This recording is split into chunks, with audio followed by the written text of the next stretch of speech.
Who engage in hip-hop that is misogynistic and sexually explicit? Well, it's not really about the artists. The artists have a lot of different songs on their albums, but the ones that the broadcasters choose to play happen to be the most adult-themed entertainment. If you want to talk about an artist like a 50 Cent who's very popular, he has other songs on his album that would be more appropriate for the age group. And if you wanted to put more adult-themed entertainment on the radio, then you put it on after 10 o'clock.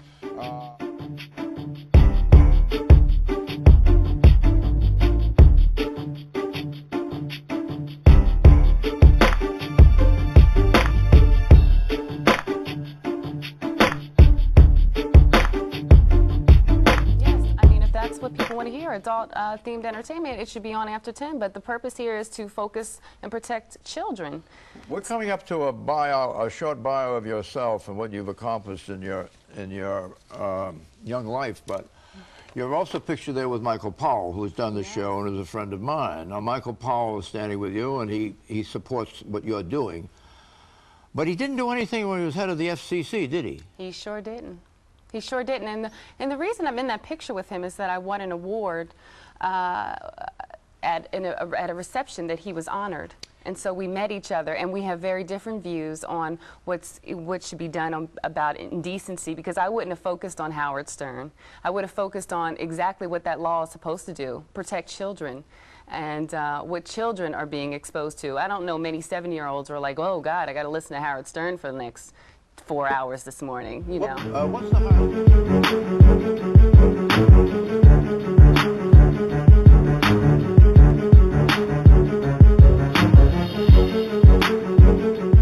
live line by Dr. Edward E. Cornwell III. He is the Chief of Trauma Services at Johns Hopkins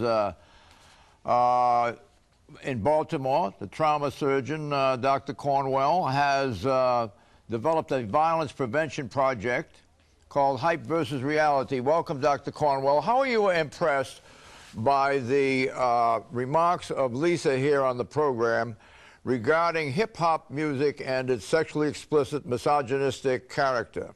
Well, thank you for having me, John, and I'm impressed with Lisa's work overall. I've known her now for a couple of years, and she's taught me a lot. And I see a very real analogy between the video images that we're trying to combat, and not necessarily combat, but just to raise a sense of outrage among the general public, among the video images that our kids who are kind of soaked in a culture of violence are seeing. There's a real analogy between what they're hearing and what they're seeing and the general standards of what's acceptable. Tell us about that video, Hype versus Reality campaign that you have going. It started innocently enough when I was invited back in November of '03 by some MTV executives up to their offices in New York to view a video, a 50 Cent video actually, not to pick on him, but this was the one they happened to ask me. They knew I was doing some violence prevention work, and they wanted a trauma surgeon's perspective on what was purportedly an anti-violence theme.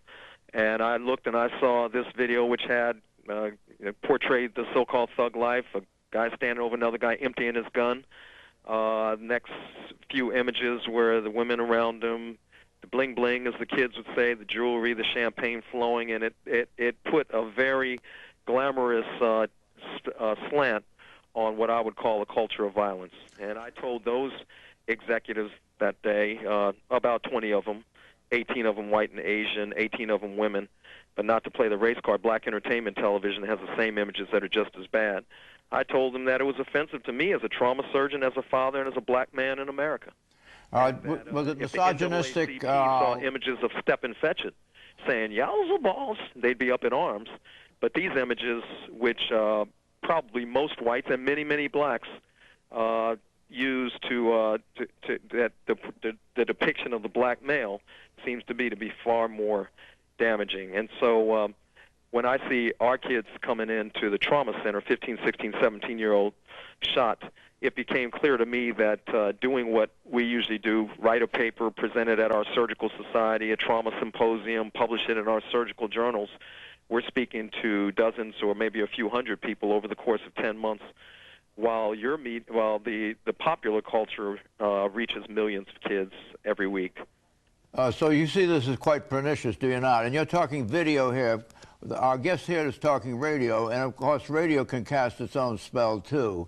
A perverse spell at times with the words that are used and the beat and also the influence of the stature of the hip hop artist. Yes, I agree. I mean, the general theme, in my opinion, is we're talking about changing a culture. We're talking about stopping this snowball rolling down the hill. We should not fool ourselves with how dominant it is, but to change a culture takes graphic images. Why do you think the market is so large for this kind of music that we're talking about on this program? Circular logic here. You know, those executives told me that day, this is what the market is requesting, and I told them, well, just be honest. You know, the market requested cigarettes 40 years ago, too, and teenage kids all thought it was cool to smoke 40 years ago. Now we have the first generation of kids that are trying to convince their parents to stop smoking, the first generation of teenagers that are less likely to smoke than their parents, and that's because 35 years ago, the images of cigarette smokers on television were removed. So it took generations for that to change. When you went to New York to have your discussion there with executives, video executives, were they executives of color? They were mostly white in that room, and mostly female, I might add. Do you want to say something about that, Lisa? That's the trend in urban radio also. At Hot 97 Embassy Communications, they've never ever had a person of color be the program director there. Matter of fact, their current program director came from a station, a country station. He's never even been connected to the genre or format of music. He was doing country in San Diego, so he's never even been in a top market. I have a name of a Radio 1 executive, and that executive is a white, middle-aged female. She determines much of the content of urban radio broadcasts, and she controls the playlist. You know whom I'm talking about? Yes, Mary Catherine Sneed at Radio 1. She also came from country music. Well, what do you think about this person that has such control over urban radio broadcasts? Is she reflective of the communities that she serves? She is reflective of the executives in the community that she serves. But she is not reflective of the people who listen. Are you saying something more than you want to say? I'm saying that, look, my background, my mother's white. So I don't know if it's deliberate or not, but I understand that my mother still doesn't understand some things about African-American culture that have to be explained to her. Now, that's why when you have executives in a room talking to each other that look like each other, but they're talking about marketing and influence another community, and this is a complex issue. This is a media issue. There's no diversity in media, employment diversity. These are all the things that happen after 1996 telecom, which is being re-looked at. So this is just a piece of the problem in this whole big issue of media reform.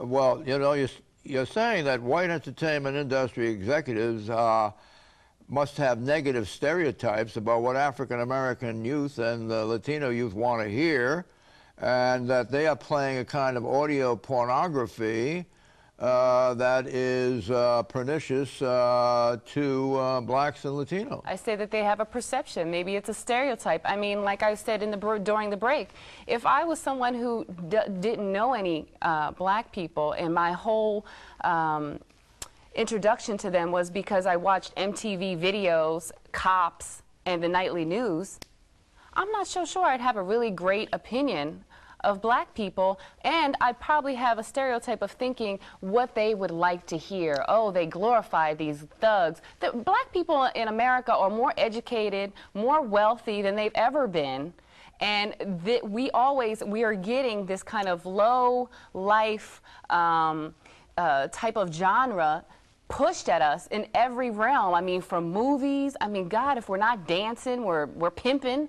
I mean, when can we be smart? When are we allowed to reflect what we really are? You have Dr. Cornwell, a chief of trauma surgery, a very young guy who plays basketball all the time, you know, and you have me sitting here. I love hip hop, so that's part of me.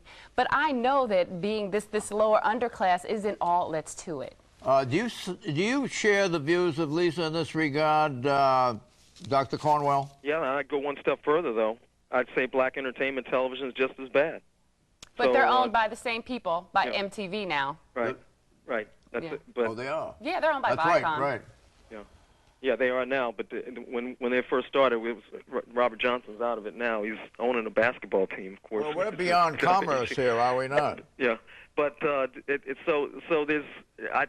I just want to make sure that there's not too much of that we're not playing the victim card here, because you know, in my world, I was born and raised in Washington, D.C. I went to public school, elementary school in Washington, D.C. I was born in Freedmen's Hospital, where the freed slaves, the hospital for freed slaves after the Civil War.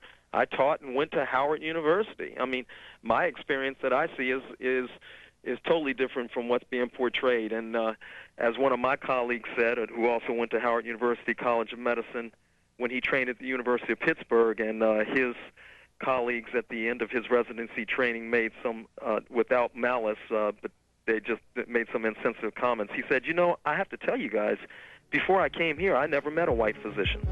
Hey, Dr. Cornwell, it's a pleasure and an honor having you with us. We're almost out of time. Thank you for joining us.